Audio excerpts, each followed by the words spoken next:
Bismillahirrahmanirrahim. Assalamualaikum warahmatullahi ta'ala wabarakatuh.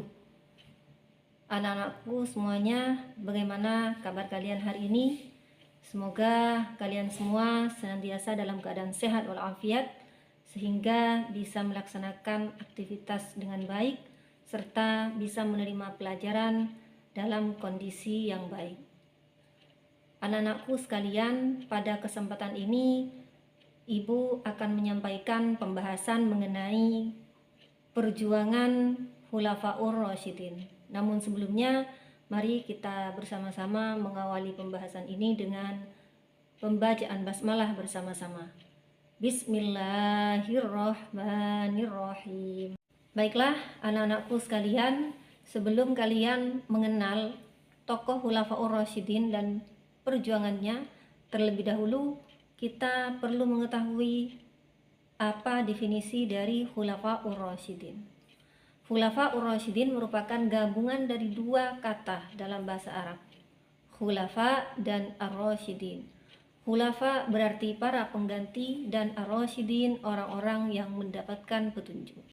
Tentang keistimewaan Khulafaur Rasyidin, Allah Subhanahu wa taala menjelaskan dalam salah satu firman-Nya dalam Al-Qur'an Surah At-Taubah ayat 100 yang berbunyi, A'udzubillahi minasyaitonirrajim, was-sabiqunal awwaluna minal muhajirin wal ansar walladzina tabauhum bi ihsan radhiyallahu anhum wa radu'an wa a'adda lahum jannatin tajri min tahtihal anhar khalidina fiha abada dzalikal fawzul mubin. Selanjutnya anak-anakku sekalian, Ibu akan menyampaikan biografi singkat dari para tokoh Khulafaur Rasyidin. Siapa sajakah mereka yang termasuk Khulafaur Rasyidin? Mereka berjumlah 4 orang. Yang pertama adalah sahabat Abu Bakar yang mendapatkan gelar As-Siddiq. Kemudian yang kedua sahabat Umar bin Khattab. Kemudian yang ketiga Sayyidina Utsman bin Affan. Dan yang keempat sekaligus yang terakhir adalah Sayyidina Ali bin Abi Thalib. Khalifah Abu Bakar As-Siddiq terpilih sebagai khalifah yang pertama setelah dilaksanakan sebuah musyawarah secara demokratis antara kaum Muhajirin dan kaum Ansor, dilaksanakan di Sakifah Bani Sa'idah tepat setelah Rasulullah Shallallahu alaihi wasallam wafat. Khalifah yang kedua adalah Umar bin Khattab. Beliau bernama lengkap Umar ibnu Khattab ibnu Nufail ibnu Abdul Uzza. Beliau masuk Islam pada saat usianya 27 tahun. Sayyidina Umar bin Khattab terpilih sebagai khalifah yang kedua atas inisiatif atau beliau ditunjuk langsung oleh Abu Bakar As-Siddiq pada saat Sayyidina Abu Bakar As-Siddiq sedang sakit keras. Akan tetapi, meskipun tidak dipilih secara demokratis seperti sebelumnya, Khalifah Abu Bakar dalam memilih Sayyidina Umar bin Khattab, beliau terlebih dahulu meminta pendapat atau bermusyawarah kepada para sahabat terkemuka. Para sahabat yang dimaksud diantaranya adalah Abdurrahman bin Auf, Utsman bin Affan, Usaid bin Hudair al-Ansari, Sa'id bin Zaid, dan Thalhah bin Ubaidillah. Dengan demikian, dalam proses terpilihnya Sayyidina Umar bin Khattab, Abu Bakar As-Siddiq tetap tidak meninggalkan asas demokrasi atau asas musyawarah dalam pemilihan pemimpin. Khulafaur Rasyidin yang ketiga adalah Utsman bin Affan. Beliau memiliki nama lengkap Utsman bin Affan bin Abul As bin Umayyah bin Abdul Syam bin Abdul Manaf bin Qusay bin Kilab. Beliau lahir di Taif pada tahun 579 Masehi. Adapun proses terpilihnya Khalifah Utsman bin Affan sebagai khalifah yang ketiga ini terjadi menjelang wafatnya Sayyidina Umar bin Khattab. Ketika kondisi Sayyidina Umar bin Khattab sedang kritis karena usai ditikam oleh seorang budak Persia yang bernama Abu Lu'lu'ah, beliau sempat memanggil 3 calon pemimpin yang akan ditetapkan sebagai pengganti beliau.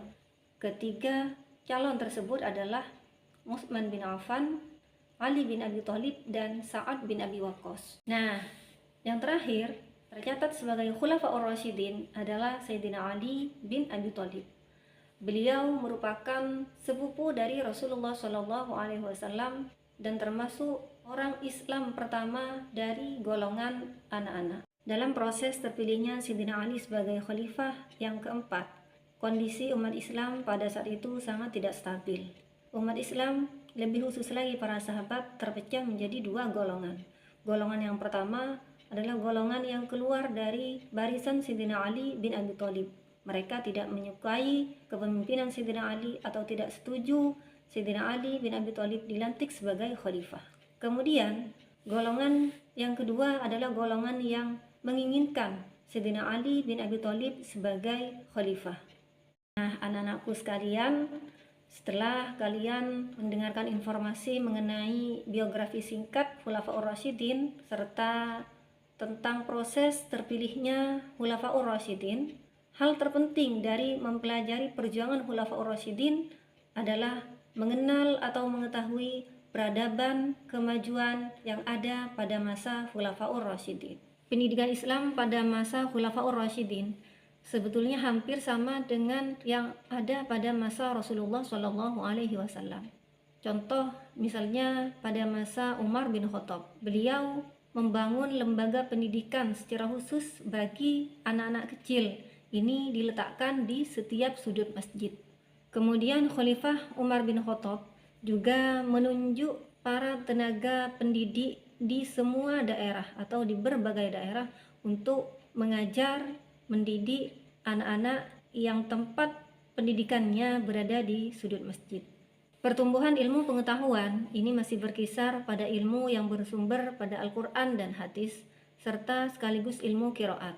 Karena ilmu qiraat adalah ilmu yang erat kaitannya dengan tata cara memahami atau membaca Al-Quran. Kemudian kemajuan yang terjadi pada masa Khulafaur Rasyidin ini bisa dilihat dari segi perluasan wilayah kekuasaan Islam atau ekspansi. Ekspansi atau perluasan wilayah ini sudah dilaksanakan sejak kepemimpinan Khalifah Abu Bakar As-Siddiq dan dilanjutkan oleh khalifah-khalifah setelahnya. Tidak semua perluasan wilayah dilakukan melalui cara berperang atau ekspansi militer. Namun, ada kalanya salah satu perluasan wilayah ini dilakukan melalui diplomasi atau perundingan yang dilakukan oleh para sahabat yang diutus menjadi panglima perang untuk mendatangi para pemimpin negara-negara yang berada di luar jauh dari kekuasaan Islam. Sejak masa kepemimpinan atau kekhalifahan Abu Bakar As-Siddiq, wilayah Islam ini sudah meluas sampai ke Afrika Utara, dataran tinggi Iran, serta Persia. Hal ini berkat usaha yang dilakukan oleh Abu Bakar As-Siddiq dengan mengirim pasukan ke berbagai wilayah tersebut dengan dipimpin oleh panglima perang atau jenderal-jenderal yang sudah tidak diragukan lagi kemampuannya di medan perang. Nah, usai sudah pembahasan yang Ibu sampaikan mengenai perjuangan Khulafaur Rasyidin. Sebagai konklusi dari pembahasan ini, penting untuk kalian ketahui tentang berapakah lamanya atau masa pemerintahan dari masing-masing Khulafaur Rasyidin. Khalifah Abu Bakar As-Siddiq, menurut sejarah, beliau memimpin sejak tahun 11 sampai 13 Hijriah. Dengan begitu, masa kepemimpinan beliau adalah 2 tahun. Sayyidina Umar bin Khattab memegang tonggak kepemimpinan sebagai Khulafaur Rasyidin. Beliau menjabat selama 10 tahun. Dan ini berlangsung dari tahun 13 Hijriah sampai 23 Hijriah. Sayyidina Utsman bin Affan, beliau memimpin umat Islam sebagai Khulafaur Rasyidin yang ketiga, berlangsung dari tahun 23 sampai 35 Hijriah. Dan sebagai pemegang kekuasaan terlama, yaitu 12 tahun. Sebagai khalifah yang terakhir, yaitu Sayyidina Ali bin Abi Thalib, beliau memimpin umat Islam sebagai khalifah yang keempat dari Khulafaur Rasyidin selama 6 tahun, dari tahun 35 Hijriah sampai tahun 40 Hijriah.